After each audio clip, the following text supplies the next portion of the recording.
Assalamualaikum murid-murid. Hari ini dalam KVS pembuatan roti, kuku penyediaan donat. Kita akan belajar kaedah mengadun dough donat. Okey, bersama Cikgu Nur Azrina binti Tajuddin dan Cikgu Amnah binti Mak Ria. Baiklah, penyataan aktiviti kerja kita hari ini ialah melaksanakan penyediaan donat. Okey, di mana sebelum ni kita dah belajar tentang keperluan penyediaan donat ni. Yang pertama, kemudian kita belajar tentang mise en place. Apa maksud dia? Kita dah belajar tentang peralatan, perkakasan dan juga bahan untuk menyediakan donat. Jadi hari ini kita akan belajar tentang melaksanakan penyediaan donat di dalam kaedah mengadun dough donat. Di akhir pembelajaran hari ini, cikgu berharap murid-murid dapat mengenal pasti kaedah mengadun dough donat. Okey, tapi hari ini kita akan belajar tentang dough donat terus. Okey? Okey. Kaedah mengadun dough donat ni ada dua, iaitu dough terus dan dough span. Sebenarnya ada banyak, tapi dalam silibus kita akan belajar tentang dua dough ini sahaja dahulu. Dough terus dan dough span. Untuk hari ini kita akan tertumpu kepada dough terus. Okey, kita akan tertumpu kepada dough terus dahulu. Okey, dough terus. Untuk dough span kita akan belajar pada kelas akan datang. Okey. Apa dia dough terus? Okey. Dough terus merupakan kaedah yang paling mudah. Merupakan kaedah yang paling mudah kerana terdiri daripada satu langkah sahaja. Jadi dough terus ni ialah straight dough method. Kaedah paling mudah yang biasa sekarang kita guna. Okey, semua bahan yang kita nak gunakan dicampurkan ke dalam mangkuk pengadun dan dikacau sekaligus. Maksudnya semua bahan lah. Tepung susu, yeast, lemak, air dicampurkan sekali di dalam mangkuk pengadun dan dikacau sekaligus. Okey. Tapi campuran yeast boleh dibuat secara berasingan dengan menggunakan sikit air. Kenapa? Untuk mengelakkan yeast yang tidak bercampur secara sekata di dalam adunan. Jadi kalau kita campurkan dulu yeast dengan sedikit air, bagi dia larut, baru kita masukkan di dalam bahan tadi sebelum diadun, dia dapat kawal, maksudnya sekata. Dia jadi sekata di dalam adunan. Baik.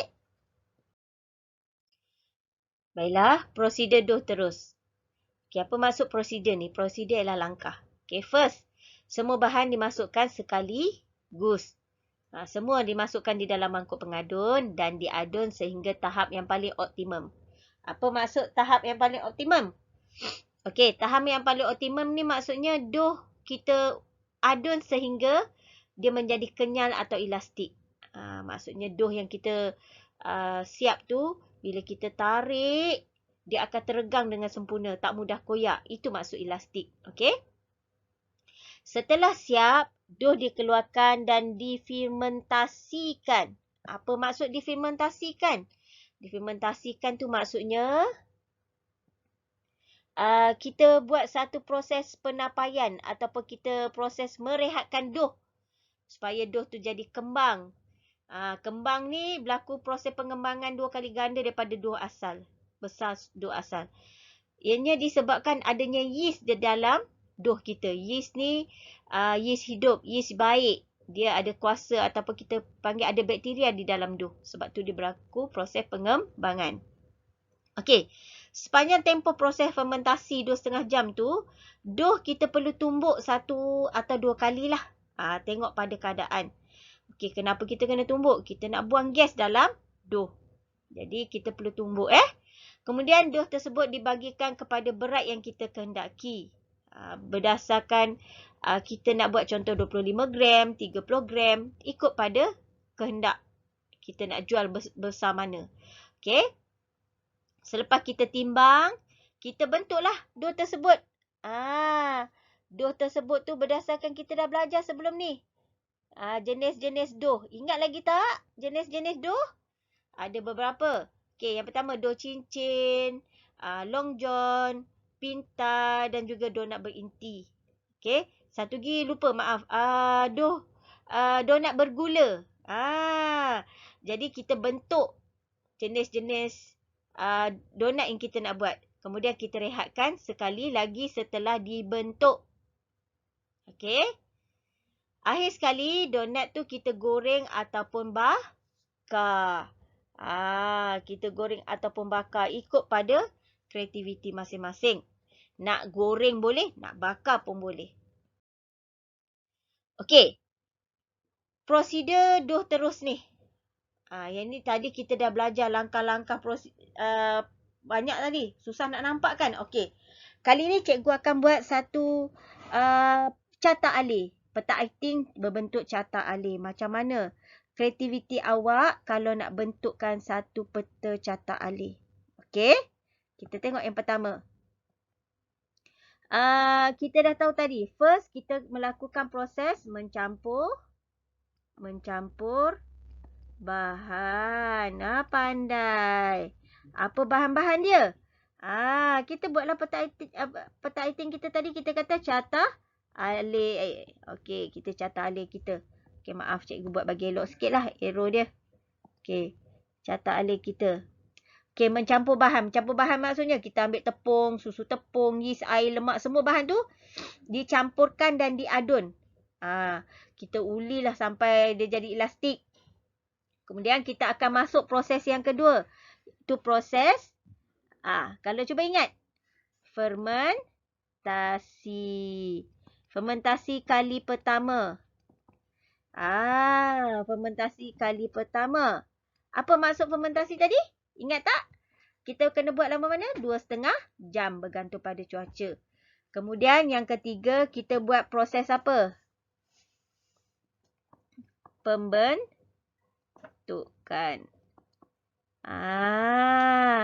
Pembentukan ataupun paling mudah cikgu buat ayat. Okey, cikgu membentuk. Pembentukan doh macam bunyi pelik sangat kan? Membentuk donat. Ikutlah awak nak donat cincin ke, long john ke, donat berinti ke, ikut pada kehendak awak. Ni carta alih lah ni. Ada anak panah. Lepas kita buat membentuk doh, kita fermentasi kali kedua. Fermentasi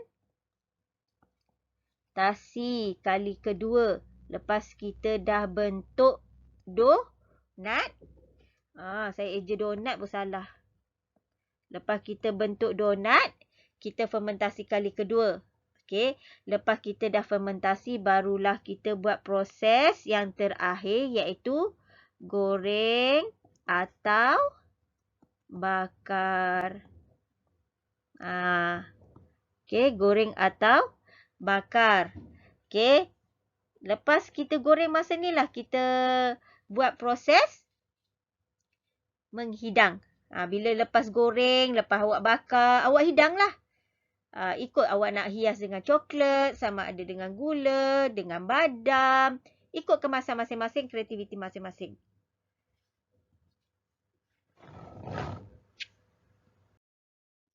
Baiklah murid-murid.